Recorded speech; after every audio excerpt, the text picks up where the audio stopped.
சரி எங்க போறோம்னு பாக்க சொன்னேன் பாத்தியா? போறோமா? டேய் அதான் வந்துட்டுமே. டேய் கேரளா வந்துட்டோம். கேரளால எங்க போறோம்னு பாத்தியா?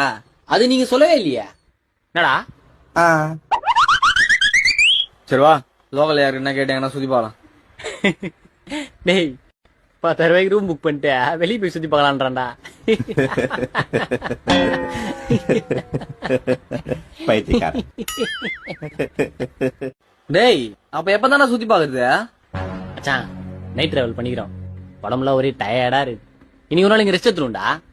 டேய் நாளைக்கு சென்னைக்கு ரிட்டர்ன் கிளம்புண்டா. மச்சான் வரும்போது பஸ்ல எப்படி வேடிக்கை பார்த்துனே வந்தான், அது மாதிரி போகும்போது வேடிக்கை பார்த்துனே போயிடலாம். நான் வரும்போது வயநாடுக்கா வந்தான், போகும்போது மூணாருக்கா போயிடலாம். அப்படியே கேரளா சுத்தி பார்த்த மாதிரி ஆச்சு. மச்சான் AC fan TV light heater எல்லாத்தையும் போட்டு கீழே பண்றா. வேற ஊத்துறோம் சும்மா என்ன யாரும் எழுப்ப கூடாது. மச்சான் குளிச்சு பெட்ஷீட் போடுடா. டேய் எனக்கு கொஞ்சம்